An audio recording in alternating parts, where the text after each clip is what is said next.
도시가스 업체들이 지난 10년간 1,630억 원의 부당이득을 챙겨온 것으로 드러났습니다.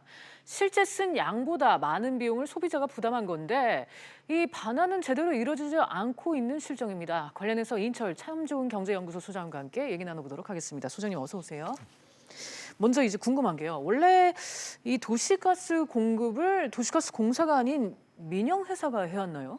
아마 이 가정에서 매달 이제 아파트 같은 경우에 관리비를 내는데 보면 늘 궁금한 게 전기는 한국전력이 네. 그리고 수도는 각 지자체가 가져갑니다. 그런데 유독 이 가스 요금만큼은 민영회사가 요금을 청구하게 돼 있습니다. 근데 100% 민영회사가 다 갖고 있는데요. 지금 구조를 보게 되면 한국가스공사가 이제 외국에서 이제 LNG, 가스, 도시가스를 전부 다 수입을 합니다. 네. 수입을 하는데 그 수입한 부분을 34개 민영회사가 판매하는 구조로 되어 있습니다. 이건 거슬러 올라가게 되면 이 1970년대 후반에 벌어졌던 석유 파동과 관련이 있는데요. 당시에 이제 석유 파동이 아주 심각하니까 이 정도로 가면 석유 때문에 너무 수입 의존도가 너무 커지네, 비용 부담이 커지니까 그래, 가스를 한번 도입해보자라고 해서 정부가 가스를 도입하기 시작을 했는데 도입하고 보니까 이건 기본 인프라가 깔려야 합니다. 가스라는 게 배관이 필요하거든요. 네. 그러니까 배관 설비를 하려고 보니 정부는 돈이 없고 그러면 이 민영 기업들한테 니네들이 가스 배관 시설을 하게 되면 이제 지방을 분할해서 가스 판매 독점권을 주겠다라고 형성이 돼서 1986년부터 지금 30년 넘게 독점이 이루어지고 있다는 겁니다. 그렇군요. 근데 이제 지역에 있는 34개 민영회사의 모회사를 거슬러 올라가게 되면 대부분 대기업입니다. 네. 뭐 SK 그리고 GS, LS, 뭐 삼천리, 대성과 같은 대기업이어서 이런 소수 몇 개 대기업이 전체 국내 도시가스의 어떤 탐권을 과점 형태로 이제 과점을 하고 있는 형상입니다. 네, 그런데 이 34개 업체가 최근 10년간 초과 징수한 가스비만도 1,630억 원이라는 얘기입니다. 그럼 여태껏 각 업체들이 자기 뱃속만 채운 거 아닌가요? 맞습니다. 이게 이제 국회에 이제 보고된 이제 자료인데요. 이 더불어민주당 소속의 이윤 의원이 이제 산자부로부터 받은 이제 자료를 분석한 결과인데 조사해 보니까 전국의 44개 일반 도시가스 사업자들이 가스공사로부터 구매한 물량보다 오히려 소비자들한테 구매한 판 물량이 더 많더라. 이건 말도 안 되는 얘기 아닌가요? 똑같아야 되겠죠. 네. 원래 똑같아야 되는데 이 더 많은데 그렇게 이제 부당이득 취한 규모를 봤더니 지난 10년 동안 1,630억 원에 달한다라는 겁니다. 이게 사실은 소비자들한테 들어가야 될 비용인데 소비자들한테 덤터기를 썼다 이런 의미가 그러네요. 됩니다. 네.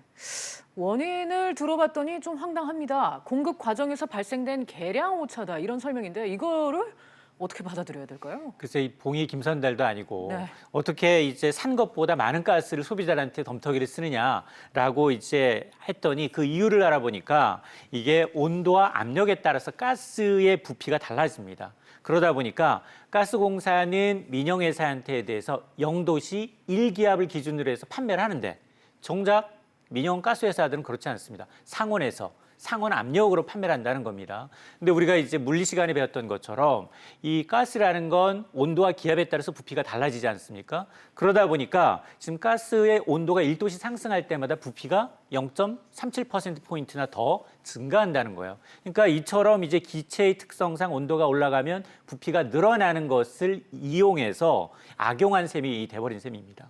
네, 실제 이제 산자부에서 가스의 온합차에 따른 부피 변화 그리고 계측기의 오류 등과 관련해서 실태 조사를 진행해온 것으로 아는데 결국은 바뀐 게 없었다 이런 얘기네요. 맞습니다.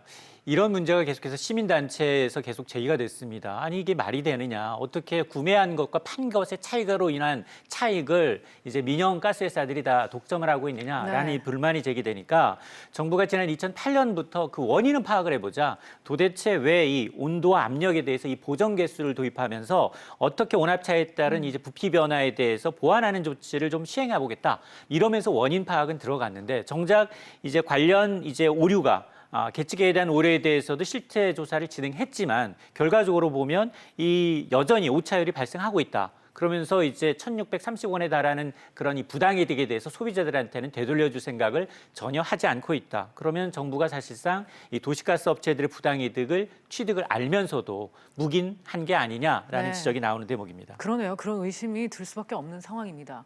자, 이런 부당이익 당연히 소비자들에게 돌려줘야 하는데 그런데 왜 아무런 조치가 이루어지지 않고 있는 거죠? 아마 이 6월에 있었던 이 이자 도둑 기억하십니까? 이제 은행들이 시중은행들이 있었죠. 네. 이제 근로소득 소득자를 누락하거나 축소하는 방식으로 이득을 취했다라는 겁니다. 9개 은행에 대해서 수억 건의 이제 수십억 혹은 수백억이 될지도 모르는 이 추산만 나왔고 한 개 은행 경남은행만 이실직고하고 거의 만 건에 달하는 것에 대해서 이제 한 20억 원 정도 환급을 했는데 나머지는 지금 조사하고 있다라는 얘기만 나오고 있지 후속 조치가 없다는 겁니다. 네. 그러니까 누가 이제 계속해서 지적을 하지 않으면 정부는 조사하고 있다라고 끝입니다. 그러다 보니까 산업부 역시 이제 수십 년 전부터 이 같은 이제 부당이득 발생분에 대해서 소비자들한테 반환해라 이런 압력을 받아왔지만 실제적인 조치는 하지 않은 겁니다. 그러다 보니까 이 부피 팽창으로 발생하는 이제 부당 요금에 대해서 지금 시민사회의 경우에는 이제 법정 소송이 제기된 것도 있고요. 그리고 이제 도시가스 회사들은 독점적 지위 때문에 그냥 이런 이제 요구에도 불구하고 철저히 외면하고 있는 상황입니다. 네, 소비자가 부담을 고스란히 안고 있다는 거 이거 정말 이해가 안 가는 부분인데 이와 관련해서 어떤 대안이 나올 수 있을까요? 일단 두 가지가 좀 계산이 돼야 되겠죠. 당연히 돌려받아야 될 거고요. 그러다 보니까 우선 가스 구매량과 이 판매량의 오차를 어떻게 줄일지 이 대해서 하나를 또 모색하는 방안이 필요하고요. 두 번째가 사후 오차에 의한 부당이득에 대해서 반드시 소비자한테 되돌려주는 방안이 강구가 돼야 된다는 겁니다. 그동안 이제 꿀꺽한 이 부당이득조차도 지금은 함구하고 있기 때문에 1,600억 원 이상, 그러니까 1986년부터 LNG가 수입이 됐기 때문에 30년 이상 이런 현상이 발생했다라고 하니까 철저하게 10년이 아니라 그 이전 분까지 네. 이 소비자들한테 부당하게 취득한 이득에 대해서는 돌려주는 이 방안이 모색이 돼야 되겠습니다. 네, 어떤 조치든 빠른 시간 내에 꼭 이루어져야 될 것 같습니다. 소장님 오늘 말씀 감사합니다.